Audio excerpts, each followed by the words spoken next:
Ramadan tiba, Ramadan tiba, Ramadan tiba. Alhamdulillahirabbil alamin.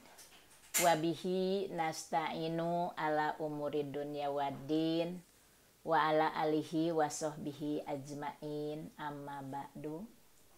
Alhamdulillah, puji serta syukur kita panjatkan kehadirat Allah Subhanahu wa taala yang telah memberikan sehat kepada kita, sehat lahir dan batin, masih diberikan kesempatan untuk melaksanakan ibadah pada bulan Ramadan ini. Mudah-mudahan ikhwatul iman pada saat ini dalam keadaan sehat walafiat, dan mudah-mudahan amal ibadah kita diterima oleh Allah Subhanahu wa taala. Ada hal-hal yang berkaitan dengan perempuan, diantaranya saum bagi perempuan itu biasanya tidak mulus. Jadi bagi orang yang berhalangan saum, ada yang harus fidyah, ada yang harus qadha. Ini ada di Quran surat Al-Baqarah ayat 183. A'udzubillahi minasyaitonirrajim. Wa 'alal ladzina yutiqunahu fidyatun ta'amu miskin. Faman tatawwa'a fahuwa khairul lah.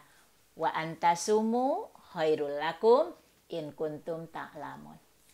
Dan bagi orang-orang yang tua renta, kepayahan, ya itu, maka dia membayar fidyah. Misalnya ada seseorang yang sudah tua, dan yang namanya tua juga kan kalau misalnya kuat, katakan ya bisa melaksanakan saum, tapi kan udah tua, kepayahan untuk melaksanakan saum.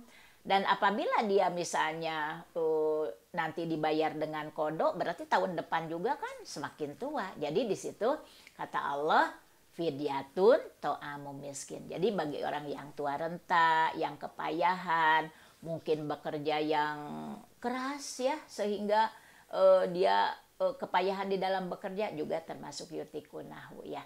Jadi dia harus mengeluarkan fidyah. Fidyahnya itu memberi makan bagi orang yang miskin. Nah, kalau disebut memberi makan, berarti apa yang dimakan oleh kita diberikan kepada fakir miskin gitu. Ini kapan diberikannya? Ya memang sih sebaiknya masih pada bulan Ramadan. Apakah boleh misalnya tidak setiap hari misalnya? Jadi diberikannya sekaligus, misalnya di akhir, tanggal-tanggal akhir lah, sudah 20 ke sana nanti diberikan. Boleh? Boleh itu ya.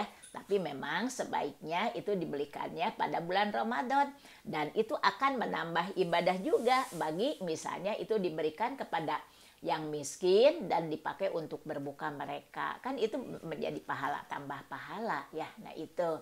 Tapi di sini faman tatawwa'a fahuwa khairul lah. Di barang siapa yang memberi lebih. Jadi kalau misalnya itu kalau kita jadi makan itu dalam ini satu hari itu berapa, kira-kira diuangkan berapa, katakanlah mau 20.000, nah itu mau lebih 30.000.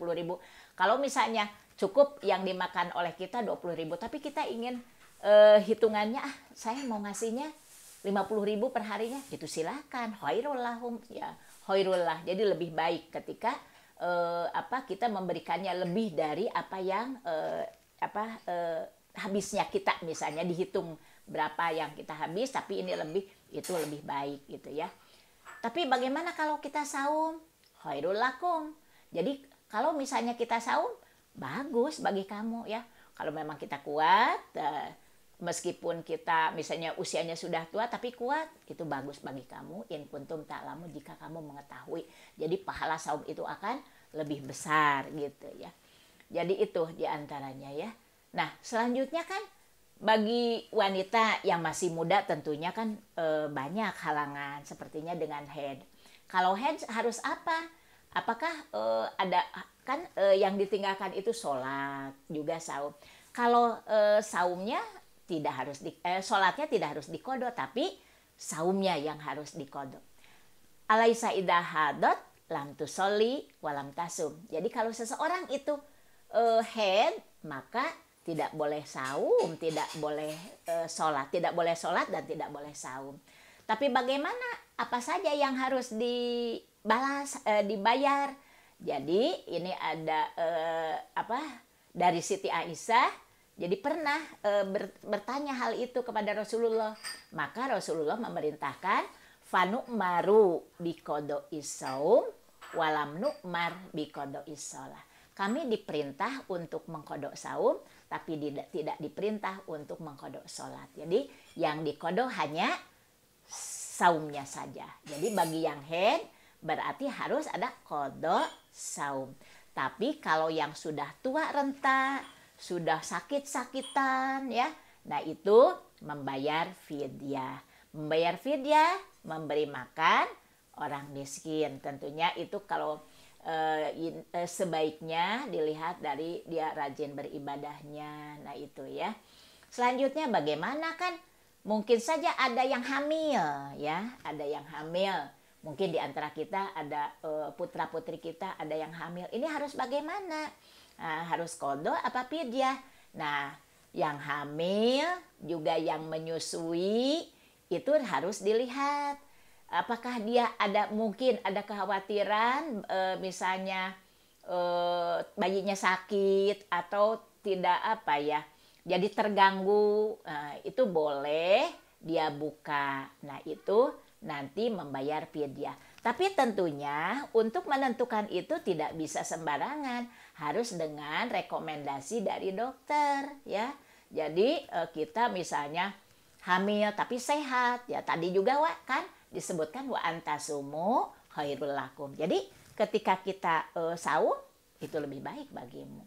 Tapi kalau justru dengan saum itu mungkin akan terganggu bayinya, akan terganggu kesehatan ibunya, nah itu boleh buka. Jadi dengan mengeluarkan fidyah. Nah, terus lagi ada ketika pada bulan Ramadan ini mungkin ada yang melahirkan ya. Melahirkan pada bulan Ramadan. Ini harus apa? Harus qadha apa harus fidyah?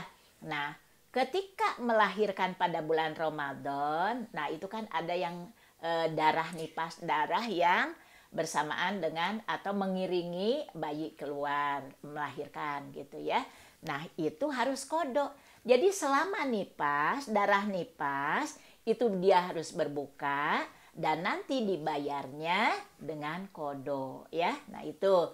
Jadi untuk yang melahirkan pada bulan Ramadan selama nifas berarti berapa hari? Nah itu kan biasanya beda-beda, apalagi kalau sekarang ini kan darahnya yang sudah bersih, nah baru dihitung itu berapa hari gitu kan. Nah itu harus qadha. Nah setelah itu berarti kan itu ada ada menyusui. Nah kalau menyusuinya berarti itu membayar fidyah. Jadi awalnya melahirkan dengan qadha, setelah itu menyusui, nah menyusuinya dibayar dengan fidyah. Nah itu ya. Jadi ada beberapa ketentuan yang harus dilakukan bagi seorang wanita ketika ada kejadian pada bulan Ramadan. Di antaranya ada haid, ada nifas, ada juga menyusui. Itu tadi yang saya sampaikan. Tapi bagi orang-orang yang sudah tua renta, tidak mampu, kepayahan untuk melaksanakan saum, maka itu fidyah dengan memberi makan orang miskin. Besarnya jadi tergantung apa yang dimakan oleh kita. Apabila lebih, khairul lakum. Jadi itu adalah baik bagi kamu ya. Tapi kalau kita misalnya misal tadi kalau yang hamil tapi tidak ada masalah, sehat, nah gitu kan. Jadi dengan saum pun tidak masalah, ada wa antasumu khairul lakum. Jadi ketika kita saum itu baik bagi kamu ya. Nah itu. Jadi mudah-mudahan apa yang dilakukan oleh kita bagi wanita-wanita yang masih muda, yang masih berhalangan, sehingga tidak sempurna saumnya, ada ketentuannya yang tadi sudah kita bahas. Mudah-mudahan bahasan kali ini bisa dimengerti dan mudah-mudahan bisa bermanfaat. Aqulu qauli hadza wa astaghfirullah li wa lakum. Wassalamualaikum warahmatullahi wabarakatuh.